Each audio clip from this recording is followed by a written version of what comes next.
Solar වලට අමතරව මේ ගෙදර තියෙන වෙනත් ඔප්ෂන් මොනවද අහනවා. සෝලා ගහලා තියෙනවා ගෙදරටම ඇති වෙන්න. ඒක ඔප්ෂන් එකක් තමයි. ඒ විදිහට බැලුවොත් ලිෆ්ට් එකක් තියෙනවා, පූල් එකක් තියෙනවා. හැම වගේ ආසම අයිටම් එක තමයි මට ඕනේ ස්මාර්ට් ගෙදරක් හදන්න.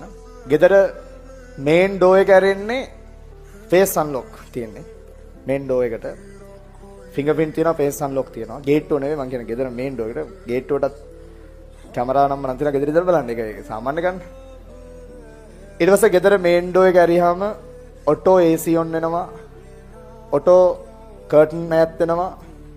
ඒ කියන්නේ කර්ටන් එහෙම වෙලාවට ඒ කියන්නේ දවල්ට ඇරෙන ඔටෝ රැයට වෙනවා. කියන්නේ ඒක සිනාරියෝ කරලා තියෙනවා. හියුමන් ඩිරෙක්ටර් සෙන්සර්ස් ගහලා තියෙන හැමතැනම යනකොට ලයිට් ඔටෝපත් වෙනවා. ඔටෝ නිවෙනවා. සියලුම ස්විච් ඒ ස්විච් පැනල් තියෙනවනේ. ඒක ඔක්කොම ටච් තියෙන්නේ. හැම එකම ටච් කරන්න තියෙන්නේ. කියන්නේ ෆිසිකලි ස්විච් නෑ එකක්වත්. චාර්ජින් පොයින්ට් ගහලා තියෙනවා. ඕන ඉලෙක්ට්‍රොනික වාහනයක් තාම මට නෑ ඉස්සරහට ගන්න ඒවට. ඔක්කොම සෝලාර් නිසා ඒක ප්‍රශ්නයක් නෑ. සවුන්ඩ් සිස්ටම් එකක් තියෙනවා මුළු ගෙදරටම. කියන්නේ එක තැනකින් කන්ට්‍රෝල් කරන්න පුළුවන් මුළු ගෙදරටම ඇහෙන සවුන්ඩ් සිස්ටම් එකක් තියෙනවා. ඒක පට්ට ක්වොලිටි එකක්. ඊට පස්සේ මම නිතර ෆිල්ම් බලන්න ආසයි. ඒකෙන්ද ෆිල්ම් ලොබි එකක් තියෙනවා. ඒකේ සරවුන්ඩින් සවුන්ඩ් ගහලා තියෙනවා. මේ ඒ වගේ නෑ මට ගැළපෙන විදිහට ඊට පස්සේ ගෙදර තියෙන කෑලි 3ක්. එහෙනම් මම ගෙදර ප්ලෑන් කරේ කෑලි 3කට. එක කොටසක් ක්ලාසස් වල වැඩ. ඒක තමයි අර දකුණු පැත්තෙම සෝලා ගහලා තියෙන යුනිට් එකේ යට තියෙන්නේ. ඒකේ උඩ ස්ටුඩියෝ එක යට ඔෆිස් එක. ඉතින් ඒකට වෙනම කාපොච්චයක් තියෙනවා. ඒකට වෙනම වාහන කියන්නේ වැඩ කරන්න එන වැඩට යන මොන හරි වාහන අපේ කොල් වෙන වාහන තියෙනවනේ. ඒකට තමයි ඒක හදාලා තියෙන්නේ. මේ පැත්තේ කෑල්ලේ පළවෙනි තට්ටුව දෙවෙනි තට්ටුව ගෙදර. ඒකට කොහෙන්ද ඇක්සස් නැහැ. ඒකට ඇක්සස් තියෙන මේන් ඩෝ එකකින් ගිහිල්ලා ඒක තමයි ගෙදර.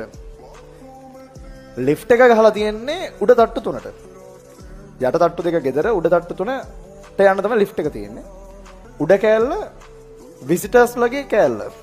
ඒ කියන්නේ කවුරු හරි කෙනෙක් ආවොත්, යාළුවෙක් ආවොත්, සර් කෙනෙක් ආවොත්, ඊට පස්සේ මට ස්වාමීන් වහන්සේ කෙනෙක් ඉන්නවා. මගේ අයියා මහාන වෙලානේ ඉන්නේ. ස්වාමීන් වහන්සේ ආවොත් ඒක වෙනම ගෙදරින් වෙනම කෑල්ලක් විදිහට තමයි ඒක මේන්ටේන් වෙන්නේ. ඒකේ උඩම තියෙන බුදුමැදුර. දෙවෙනි තට්ටුවේ මට රූම් එකක් හැදුවා. ඒ රූම් එක හරහා තමයි ලිෆ්ට් එක යන්නේ. ඒකෙන් මට ඇක්සස් එකක් තියෙනවා මගේ කාමරේට විතරක්. ඒක වැඩ කරන්නේ මගේ ෆින්ගර්ප්‍රින්ට් එකට විතරයි. වෙන කාටවත් ඒකට යන්න බෑ. මට විතරක් ඒකට ලිෆ්ට් එක පාවිච්චි කරලා යන්න පුළුවන්. හරිද? ඒක වෙනම දාගන්න. එහෙම අර වෙන මට ඕන විදිහට ගැළපෙන විදිහට කස්ටමයිස් කරලා තමයි ඒක හැදුවේ. ඔය හැම ඩිසයින් එකක්ම හැම එකක්ම වගේ මම තැන් තැන් වලින් හොයලා එක එක විදිහේ එකතු කරලා සිලෙක්ට් කරලා අපේ ඩිසයිනර් කෙනෙක් හිටියා. එයාලා හරහා කරවුවා.